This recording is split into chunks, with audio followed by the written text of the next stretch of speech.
हमारे भारत में हरिद्वार में एक महापुरुष हुए पूज्य श्री भिक्षु जी महाराज, उनका नाम था पूज्य श्री गीतानंद जी महाराज, उपनाम भिक्षु जी है।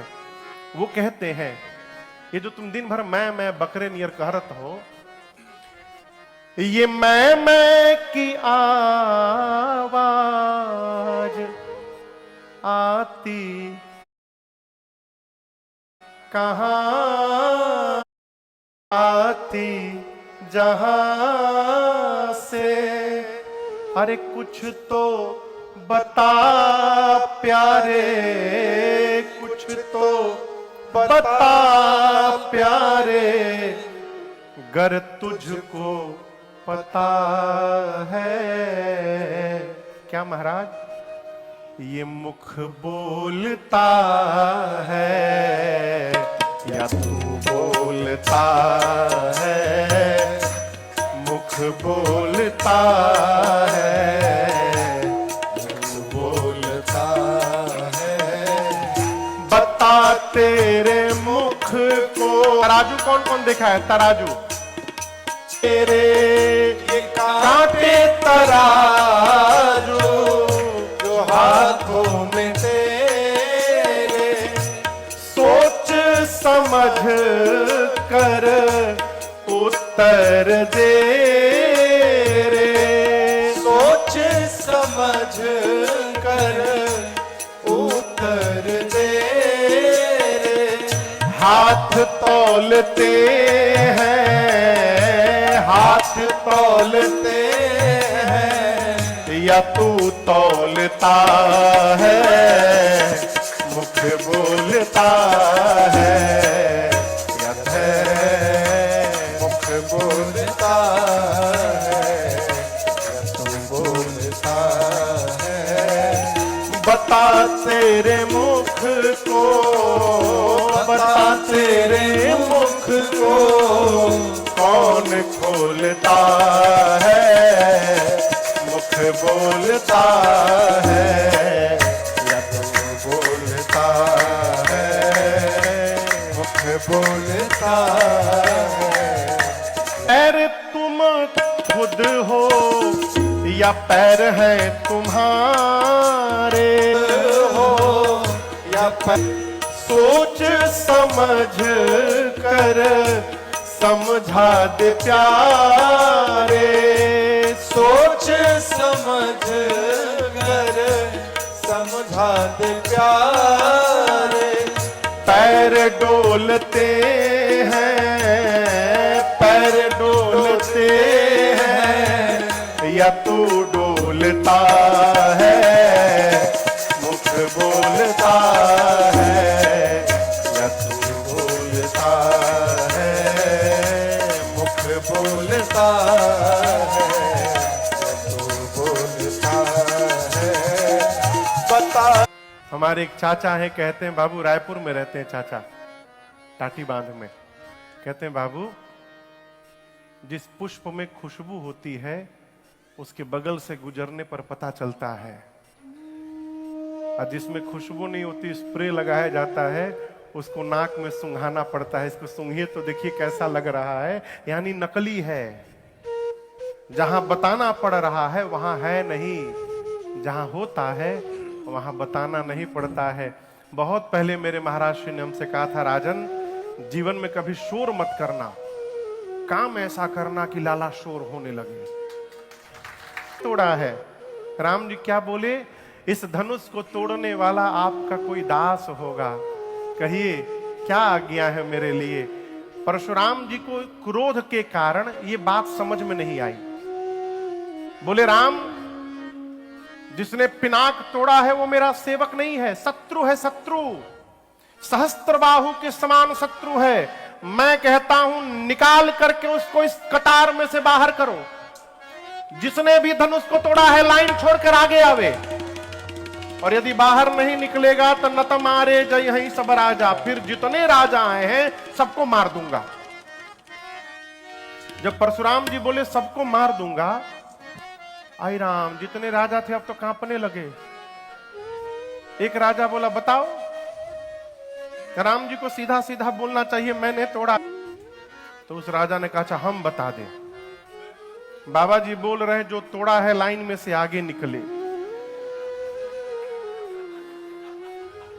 अब तुम कह रहे हो जाके बता दे, हम जैसे। अब राम जी मौन खड़े, कैसे समझे? प्रभु लेट मी ट्राई एक बार हम थोड़ा प्रयास करते हैं। अच्छा मानिए कोई आदमी बहुत क्रोध में हो, ठीक, और उसके सामने कोई जा करके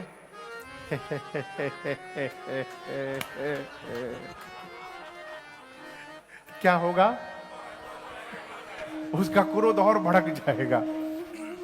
लक्ष्मण जी परशुराम जी के आगे जाके मुस्कुराने लगे, बोले कि आप धनुष टूटने के उस समय आप एक दिन भी नहीं आए थे, बिजी थे क्या कहीं? यदि आप धनुष टूटने के बाद अरे अभी छोट लड़का हमारा से बहस करी, फरसा निकाल लिए, बोले रे रे रे नृप बालक, काल बस बोलत तो ही न संहारी। तू नहीं बोल रहा है, तेरी मृत्यु तेरे मुख से बुलवा रही है, छोटी सी धनु ही से करता है। लक्ष्मण जी बोले, बाबा बताएं, किसी ने तोड़ा ही नहीं है, भैया ने जाकर केवल टच किया, टूट गया। छुवत टूट रघुपति ही न दोष, रघुपति ही न दोष। भैया का कोई दोष नहीं, भैया ने छुआ टूट गया। परशुराम जी बोले, तू मुझे जान नहीं रहा है, तुझे नहीं पता तू किससे बात कर रहा है। बालक तू है इसलिए तुझे छोड़ के रखा हूं। मैं बाल ब्रह्मचारी अति क्रोधी हूं। केवल मुनि महात्मा लोग मुझे ठीक से जानते हैं। ये फरसा देख रहा है, 21 बार धरती को क्षत्रिय विहीन किया हूं, 21 बार। लक्ष्मण जी हाथ जोड़ के खड़े हो गए, बोले मैं बहुत भाग्यशाली। परशुराम जी बोले, अब ये बात कहां से बीच में आ गई? लक्ष्मण जी बोले, मैं हूं इसलिए बोल रहा हूं, मैं बहुत भाग्यशाली हूं। आज मेरा सौभाग्य चरम पर पहुंच गया है। पहली बार जीवन में कोई वीर दिखाई पड़ा जो अपनी प्रशंसा अपने मुख से कर रहा है। सबकी प्रशंसा तो दुनिया करती है, आप अपनी प्रशंसा स्वयं करते हैं। लेकिन हम एक बात बोले, हाथ में धनुष बाण है। परशुराम जी ने युद्ध के लिए ललकारा। लक्ष्मण जी बोले, हम लड़ेंगे नहीं आपसे। हमारे वंश में सुर महिषुर हरिजन अरुगाई, देवताओं पर, ब्राह्मणों पर, भक्तों पर और गौ माताओं पर, हमारे कुल पर इन पर प्रहार नहीं किया जाता है। क्यों? आप ब्राह्मण हैं। यदि मान लीजिए हम आपको युद्ध में मार दिए। परशुराम जी बोले, क्या बोले? यदि हम आपको मार दिए तो ब्रह्म हत्या का पाप लगेगा, और यदि आपसे युद्ध में हम हार गए तो रघुवंशी होकर युद्ध में पराजित होना, ये मेरे कुल पर कलंक लग जाएगा। परशुराम जी बोले, देखिए फिर बोला ये।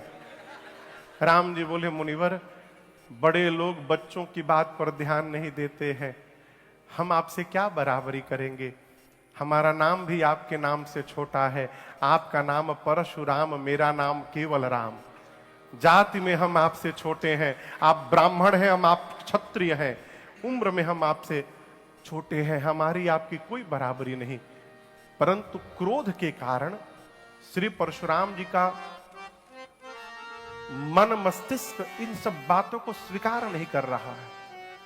अंत में श्री रघुनाथ जी को कहना पड़ा, मुनिवर, मेरा अपराध उतना बड़ा नहीं है जितना बड़ा आपका क्रोध हो गया है।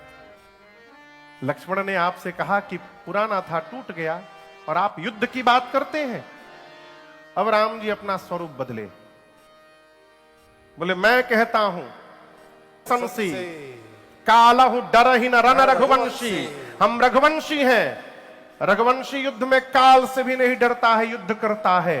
ऐसा रघुवंशी राम परशुराम से नहीं लड़ेगा। क्यों? आप ब्राह्मण हैं, और परशुराम जी जो ब्राह्मण के चरणों में श्रद्धा रखता है वो पूरे संसार में निर्भय होकर रहता है। इसलिए हम आपसे लड़ने वाले नहीं। परशुराम जी सुने, ब्राह्मण में इतनी निष्ठा, ये तो ब्रह्म है, भगवान है। अब पता कैसे चलेगा ये राम जी भगवान है? आप लोग धनुष देखे हैं? कहिए, धनुष में कितनी डोरी होती है? धनुष की डोरी धनुष के एक छोर पे बंधी रहती है और उसके बाद पूरे धनुष में लिपटी रहती है। जब लड़ाई युद्ध का समय आता है तो धनुष का जो स्वामी है धनुष को पकड़ के अपने आवश्यकता अनुसार उसको झुकाता है और झुका के उसकी डोरी चढ़ाता है। ठीक ना? जिसका धनुष है उस पर डोरी वही चढ़ा सकता है। दूसरे के गाड़ी खोलना चाहिए तुरंत। भाई कौन आया आप किसको मालूम किसके लिए खोलना है नहीं खोलना है। हमारे एक भैया है कहते हैं कि दूसरा के तिलक में जाकर नाश्ता का पाकिट नहीं चलाना चाहिए। किसी के तिलक में आप गए हैं प्रोग्राम में तो वहां पर मिठाई का पाकिट नहीं बांटना चाहिए। क्यों? कितना पाकिट बना है आपको कैसे पता? वो तो घर वाले जानते ना। लिया पानी पियोने वो नहाइए नहीं कहे।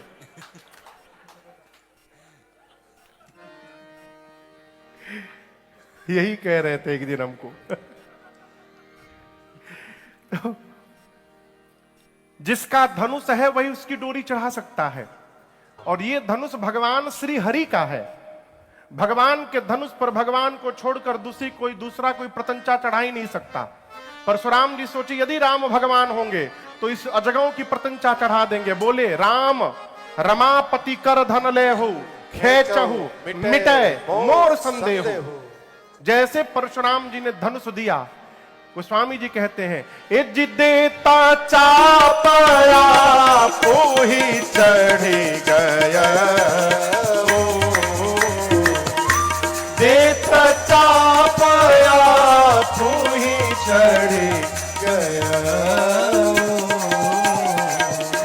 परशुराम मन विस्मय भय।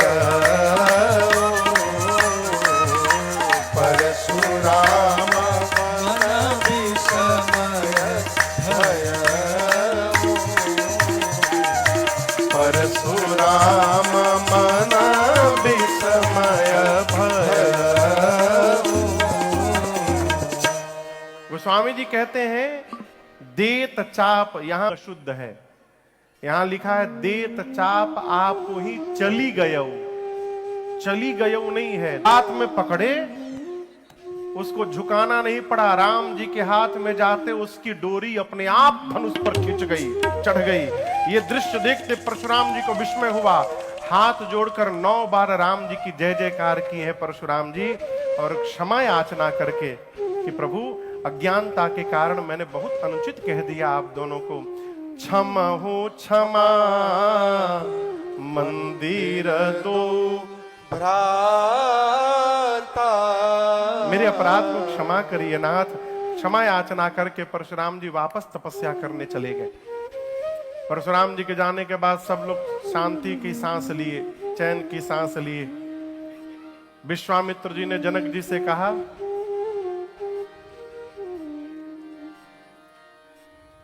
गाड़ी के डोरे आप पार्टी बदल लिए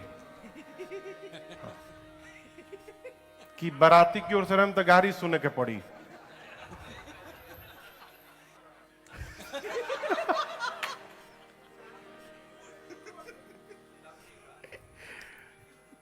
विश्वामित्र जी ने जनक जी से कहा कि टूटत ही धनु भयो विवाहो। धनुष टूटने के साथ विवाह तो हो गया। यहां एक बड़ी अच्छी बात मैं आपसे निवेदन करूं। गोस्वामी जी कहते हैं किसी के भी घर में जाकर के ना राय नहीं देना चाहिए, ये मर्यादा है। विश्वामित्र जी ये नहीं बोले कि आप ये काम करिए, दूत भेज दीजिए, तैयारी करिए, नहीं। विश्वामित्र जी बोले महाराज धनुष टूटने के साथ विवाह तो हो गया लेकिन अब वंश परंपरा के अनुसार आपको विवाह करना चाहिए। जनक जी बोले क्या आज्ञा है मेरे लिए? विश्वामित्र जी बोले काम करिए, अपने नगर के श्रेष्ठ ब्राह्मण देवताओं को बुलाइए, अपने कुल के श्रेष्ठ लोगों को बिठाइए और अपने गुरु जी को बिठाइए। इन सबसे विचार करिए और आपके ये श्रेष्ठ जो आपको आज्ञा दे उसका पालन करिए। किसी के भी घर में जाकर स्वयं राय न दीजिए। आप कहिए कि आप अपने घर के बड़ों से विचार करिए, आपके घर के श्रेष्ठ जो आपको आज्ञा दे आप उसका पालन करिए। इससे क्या होगा? श्रेष्ठ का सम्मान बना रहेगा। यहां गोस्वामी जी कहते हैं, कहा तदपि जाई तुम, फिर भी आप जाकर करहु अब करिए, क्या करिए, जथा वंश व्यवहार। कैसे पता चलेगा क्या है? तो बूझी बूझी मने पूछ कर, विप्र कुल वृद्ध गुर वेद विदित आचा। श्री जनक जी महाराज ने श्रेष्ठ जनों को बुलाया, मंत्रणा भई, और यही निष्कर्ष निकला कि दूतों को पत्र देकर अयोध्या भेजा जाए, जिससे महाराज दशरथ बारात लेकर के मिथिला आवे। अयोध्या में दूत पहुंचे। कहां के दूत? बाबा कहते हैं, पहुंचे दूता रामपुर पावन, पहुँचे दूत रामपुर पावन, हर से नगर दिलों की सुहावन, हर से नगर दिलों की सुहावन। करी प्रणाम तिन पाती दीन्ही करी है दूतों को। और दूतों ने जाकर प्रणाम करके कहा, क्या कहा? राजन दूत हई हम जनक राज दरबार के, ई चिट्ठी बा सरकार के ना। राजन दूत हई हम जनक राज दरबार के, चिट्ठी बा सरकार के ना। राजन दूत हई हम राजा जनक के बिटिया सीता, अवसर आयल परम पुनीता। राजा जनक के बिटिया सीता, अवसर आयल परम पुनीता। राजा जनक के बिटिया सीता, अवसर आयल परम पुनीता। राजा जनक के बिटिया सीता, दुल्हा चुनली रौरे, ओ दुल्हा चुनली रौरे, बड़कू राजकुमार के, चिट्ठी बा सरकार के ना। ओ दुल्हा चुनली रौरे, बड़कू राजकुमार के, चिट्ठी बा सरकार के ना। राजन दूत हैं हम जनक राज दरबार के, अइले लक्ष्मण और रघुनाथ, विश्वामित्र मुनि के साथ। अइले लक्ष्मण और रघुनाथ, पागल भइले,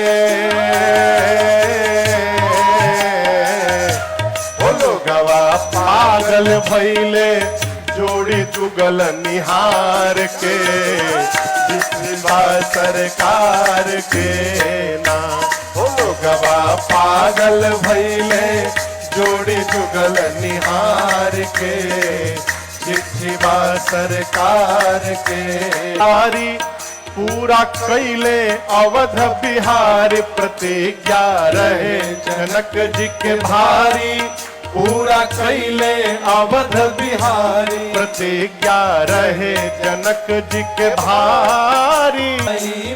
शादी खातिर शुभ दिन, नीमन लगन विचार के, चिट्ठी बा सरकार के ना। शादी की हम जनक राज दरबार के, चिट्ठी बा सरकार। लिखल बात है हम जनक राज दरबार के, चिट्ठी बा सरकार के ना। जनक राज दरबार के।